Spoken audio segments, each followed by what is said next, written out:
안녕하세요. 화상관계 홍익필 변호사입니다. 파산 채무자회생법 한번 읽어보는 시간입니다. 쭉 한번 보겠습니다. 361조 파산관제인의 의무 등 1항 파산관제인은 선량한 관리자의 주의로서 그 직무를 행하여야 한다. 이게 이제 민법에 나오는 선관주의무죠. 선관주의무, 최대한 주의무를 다해야 됩니다.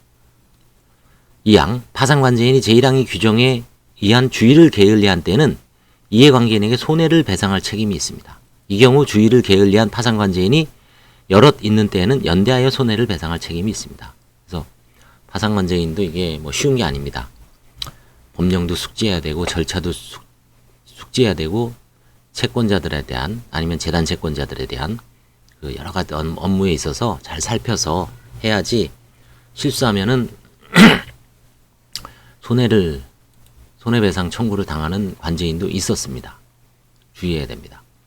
그 다음에 파산관제인 대리. 1항 파산관제인은 필요한 때는 그 직무를 행하기 위하여 자기 책임으로 대리인을 선임할 수 있습니다. 2항 제1항의 규정에 의한 대리인이 선임 법원의 허가를 받아야 합니다. 채무자가 법인인 경우 제1항의 규정에 의한 허가 있는 때는 법원 사무관 등은 직권으로 지체 없이 촉탁서의 결정서의 등본을 첨부하여 대리인의 선임에 관한 등기를 촉탁해야 됩니다. 대리인의 선임에 관한 허가 변경 또는 취소된 때에도 또한 같다. 제1항이 규정한 대리인은 파산관제인이 가름하여 재판상 또는 재판의 모든 행위를 할 수 있다. 실제 법인 파산에서는 파산관제인 대리가 활성화되어 있습니다. 소송행위를 예를 들어서 무슨 옛날에 벽상건설 같은 경우 있죠. 큰 몇천억, 그죠? 대우건설도 그렇겠죠. 그런 파산에서는 파산관제인이 소송행위를 자기가 혼자 다 할 수 없으니까 대리인을 주로 법무법인 소속의 자기 변호사나 아니면 적절한 변호사를 선임을 해서 소송행위를 시키기도 합니다. 근데 개인 파산관제에서는 대리인이 있었습니다. 한때는 옛날 정준영 수석부장판사 때 파산관제인 대리제도를 한번 도입을 해서 제가 알고 있는 변호사도 2명이 1명을 변호사를 로스쿨 출신을 고용을 해서 직무를 시켰습니다. 근데 이제 법원장님이 바뀌고 수석부장이 바뀌면서 개인 파산에서 관제인 대리가 이게 좀 필요하냐 의문이 있어서 그 제도를 거의 사문화 시켰습니다. 근데 저는 얼마 전에 파산관제인 대리인으로서 직무를 행한 적이 있습니다. 무슨 얘기냐면 어떤 변호사님이 파산관제인이 이제 해외를 갔다 왔는데 그때 이제 오미크론이 확산되는 바람에 자가격리 10일을 받았습니다. 그래서 재판에 출석을 할 수가 없어갖고 제가 물론 이제 판사님의 허가를 받아서 대리인으로 그 관제인님의 대리인으로 형식상이지만 출석을 해서 사건을 몇 개 끝낸 적이 있습니다. 그런 식으로 해서 파산관제인 대리제도는 그렇게 법인 외에 개인에서는 없다라고 생각하시면 됩니다. 파산관제인의 사임 363조 파산관제인은 정당한 사유가 있는 때는 법원의 허가를 받아 사임할 수 있다. 이제 사임하는 경우는 거의 없는 것 같습니다. 이제 몸이 아프거나 아니면 자기가 파산관제인 직무를 더 이상 일신상의 사유로 인해서 할 때는 허가를 받아서 다른 관제인으로 교체되는 경우는 있겠죠. 364조 파산관제인의 해임 법원은 채권자 집행 결의, 감사위원회 신청에 의하거나 직권으로 파산관제인에 해임할 수 있다.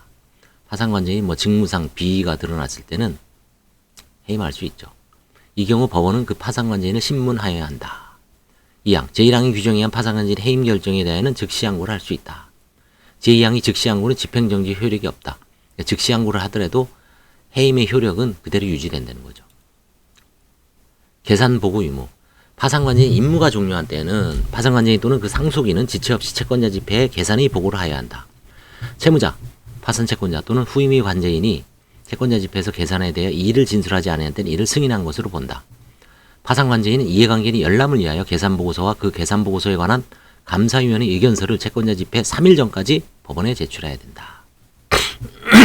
그래서 이런 사건은 파산 폐지에서는 이게 필요 없습니다. 계산보고를 거의 안 합니다. 근데 파산 종결, 채권자한테 배당이 되는 사건은 항상 이 계산보고서를 미리 냅니다. 관제인 채우 계산보고서를 내고 그 다음에 그 채권자 집회 보고서도 내고요. 그래서 형식상이지만 판사님이 물어보죠. 파산관제인 뭐 계산 보고서 그대로 진술하고 여기에 이의 있는 사람은 근데 거의 일을 안 하죠. 그렇죠? 그래서 그냥 형식상이지만 그렇게 계산 보고 의무가 있습니다. 그래서 파산 사건에서 파산 종결 사건에서 관제인이 출석을 안 하면 사건을 끝낼 수가 없습니다. 그래서 그 특히 종결 사건, 채권자 배당이 있는 사건은 반드시 관제인이 출석을 해야 됩니다. 출석을 못하면 연기를 하죠.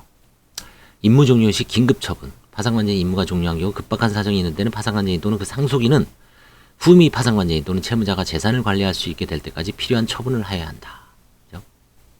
그래서 이게 파산관제인의 임무에 대해서 한번 살펴봤습니다.